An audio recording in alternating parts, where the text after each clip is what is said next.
of Artemis 1. Artemis 1 was incredible. It was an iconic mission. I was able to watch the launch of Artemis 1, and I'll never forget, I just turned into a small child, and I just was screaming at the rocket for about 30 seconds. That is our generation, the Artemis generation, that defines the starting point of our exploration future. Next thing is getting ready to fly the crew on Artemis 2. This mission paves the way for sustained missions on the moon and then Mars.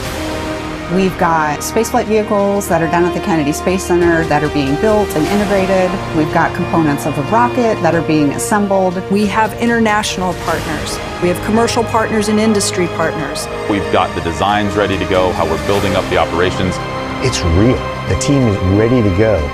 4 names, 4 explorers, answering the call to once more rocket away from Earth and chart a course around the moon. This is the mission of Artemis 2.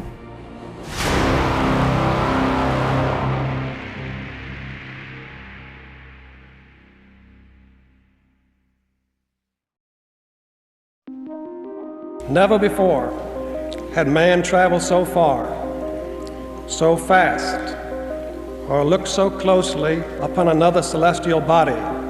It's one small step for man, one giant leap for mankind. Apollo was so amazing because we didn't know we could do it. The Apollo generation showed what was possible. For me personally, I think it's an important endeavor to return to the moon. And as we look towards Mars, the moon is going to be an important staging area for us to learn quite a bit. The longest we were ever on the moon as humans was 72 hours. We have a lot to learn yet. And as we leave the moon in Taurus literal, we leave as we came, and God willing, as we shall return, with peace and in hope for all mankind. The Artemis campaign is really a set of test flights. We haven't been to the moon in over 50 years, and so there's a lot of new systems that we need to test out. We're going to a new part of the moon, the South Pole, that we've never been to before with crew. The Artemis 2 mission is going to take the next step in our flight test campaign. We're going to focus on what are the new systems that we need to test out so that we can fly crew to the moon and safely bring them back home. That really sets us up for our big goal, which is the return of human crew to the surface of the moon. It's so important what we learn in that mission to the moon because it instructs us on how we're going to get to Mars. This is a generation-defining effort.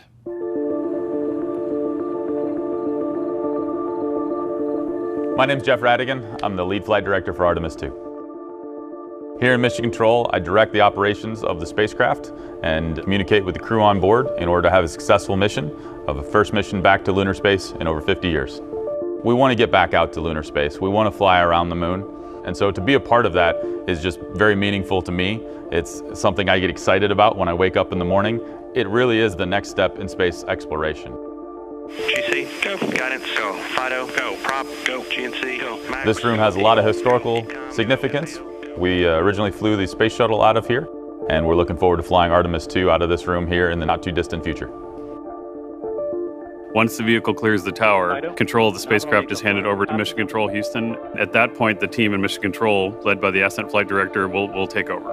It's a very distributed team. Think of it as a big pyramid. At the top of it sits the flight director, but around him are specialists in every system on Orion. They'll have teams in the front room that are working with the flight director. They'll have teams in the back room that are supporting the front room operators to make sure that they're specialists in all of their systems, just in case we have a problem that we haven't seen. And by the way, in my 20 years of human spaceflight experience, I guarantee you we're going to have a problem that we haven't seen. My name is Natasha Peak. I'm a flight dynamics officer for Artemis 2.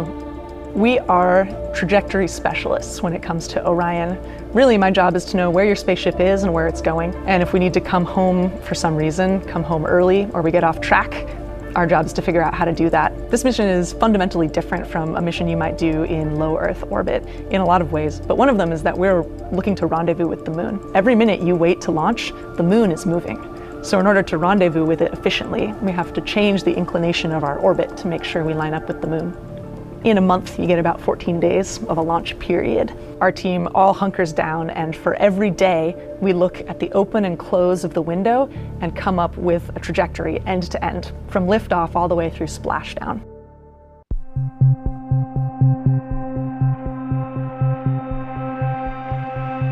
You know, I often talk about that launch ops is like a team sport. It's certainly you have to produce on game day, but that the preparation for a championship begins in the off season. We've made some significant upgrades since Artemis 1, and that includes not just the software that you see out here running on the consoles, but it's also in our model and simulation environment. The big difference between Artemis 1 and Artemis 2 is, of course, the crew. And it's the systems, the new systems that are specifically in place to support a crewed flight. And so we have new launch commit criteria, we have changes to our procedures, changes to our timelines, and we want to make sure that we've gone through those time and time again so that when launch day rolls around, we're ready for anything that the hardware may throw at us. We woke up this morning, went through medical checks, had breakfast as a crew while Charlie and her team were getting the simulated vehicle ready for launch day. We got in our crew transfer vehicles, our CTVs, we came out to the pad. We went up 2 elevators to the 274-foot level, and we met there, our White Room closeout team. So it was a great end-to-end run-through of what we will do when we get on this vehicle and head to the moon. There are no shortcuts. I mean, you have to do it all because on launch day, that is game day. And it is in all of our work together that gets us to a successful T0 and a safe and successful mission.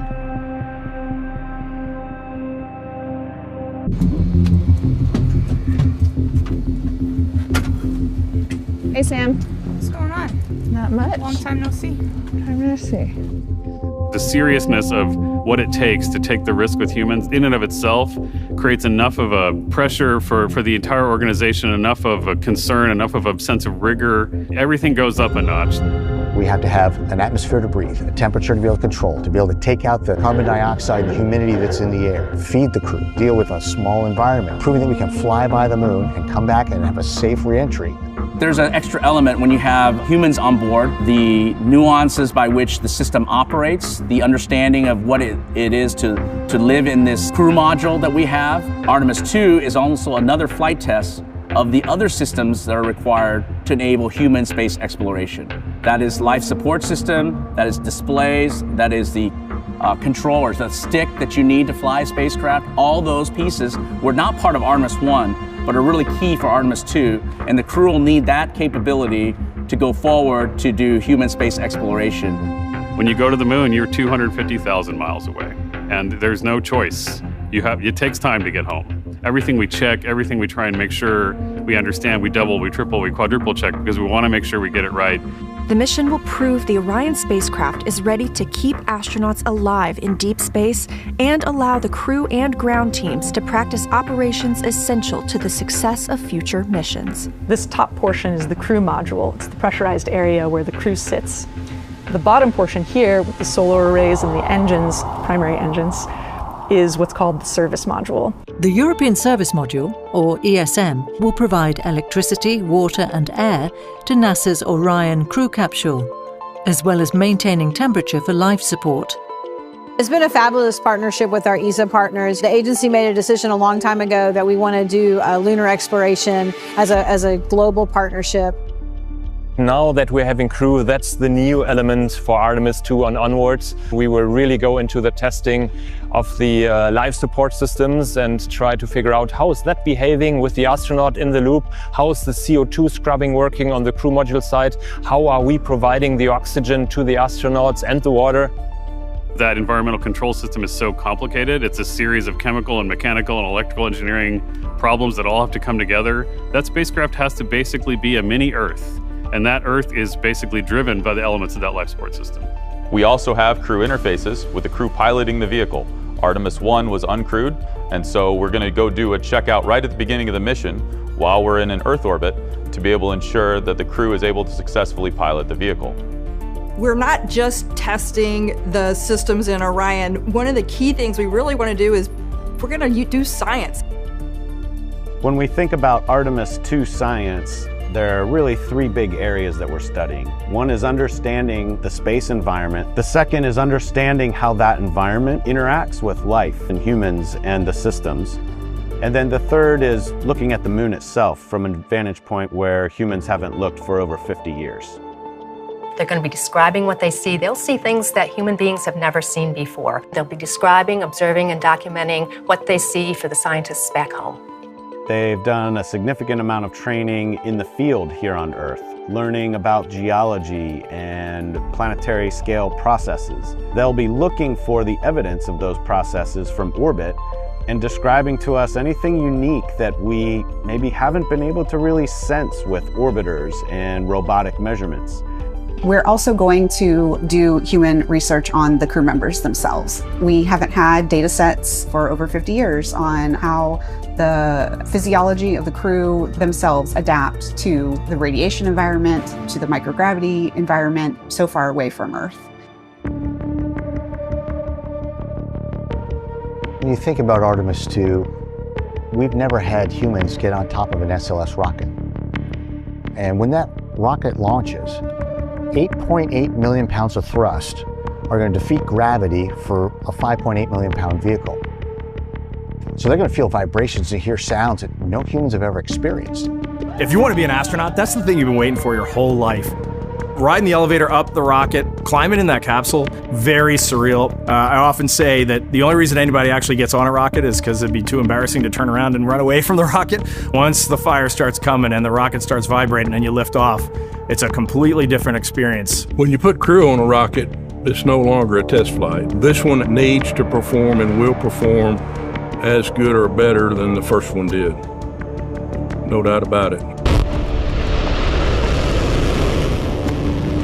Artemis II begins with launch from Kennedy Space Center. Getting them through that 8.5 minutes to get them to escape Earth will be the first big milestone. First, you'll do about 2 minutes of flight with the boosters.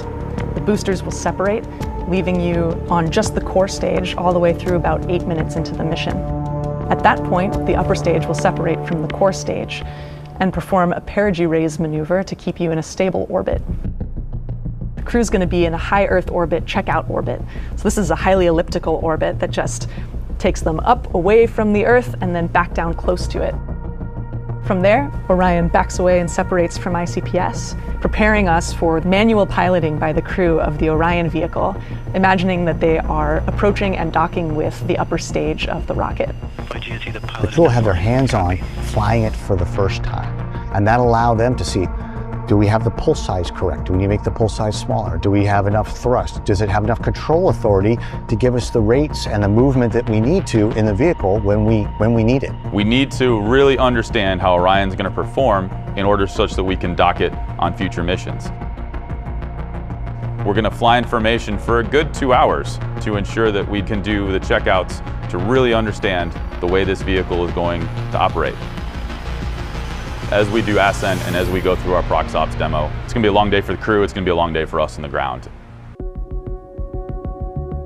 Once we convince ourselves that the systems are solid, we will engage the Orion main engine, and that will commit us to what we call translunar injection. The translunar injection burn is the big burn that puts us on the path to the moon. For that flyby out to the moon, we're doing what we call a free return trajectory. The idea there is that without doing any more major burns, you can just coast, and the gravity of the moon will redirect Orion and bring it back to Earth safely. Hey, Apollo 13, Houston, you have a go for We have done a free return only one time, and that was during Apollo 13. We have designed deliberately to do a free return on this particular mission because, again, our risk tolerance, our willingness to take risks with the vehicle, with the crew on board is much, much lower for a crewed test flight. The next 3 days are spent in transit, and so the crew has activities to, again, continue to check out the systems on the Orion that we weren't able to get to in the first day. We need to go through checking out the radiation shelter, that all of our stowage is in the right spot. We need to check out the cabin to ensure that we can depress it to be able to dock within HLS in the future. Then we're going to fly around the moon. You'll fly by the moon at about flight day 5. You'll be between 2,900 and 7,900 nautical miles from the lunar surface. That'll be the first time we'll have 4 crew members being able to share the experience of seeing the far side of the moon together. They'll be the most separated from Earth than any four humans could possibly be at that point. We're going to turn the spacecraft so that you have the best view of anybody of the moon in 50 years. We want to ensure that we're getting the videos of the moon that all of us back here on Earth want to see, and ensuring that all of our systems work on the far side of the moon as well, the way we expect. Once the crew flies past the moon, they'll begin the 3-day journey home, where they'll again begin to do some checkouts, including trying to take the cabin down to a lower pressure, which is needed for future flights. Finally, as they get closer to Earth, they're going to prepare for re-entry. We have to configure the cockpit, do our final targeting, final burns, get the crew in their suits, get them in their seats, and then they'll get into the re-entry sequence.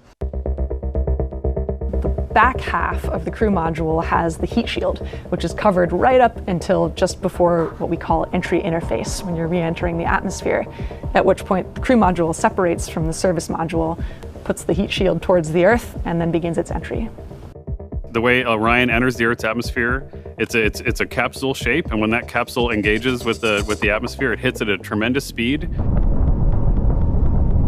The speeds that we're enduring produce temperatures as hot as 5,000 degrees Fahrenheit, which is close to the surface of the sun. The way we protect and absorb that energy is we build a heat shield. That heat shield serves as a function to transfer it and absorb that energy so that, ultimately we can come down gently under chutes. That 19-ish minutes is the most critical of a flight. That heat shield has to work, the guidance has to put them in the right spot, and if we're anywhere as close as we were on Artemis 1, we're going to drop that capsule within a couple miles of the landing ship. Splashdown.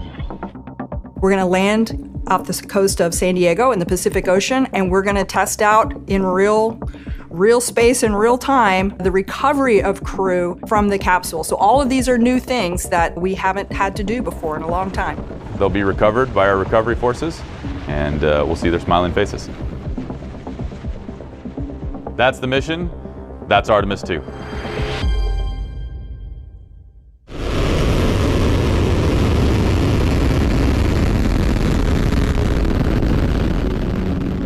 We learned a ton on Artemis 1. A lot of just how the vehicle works and how to fly it, especially from our perspective.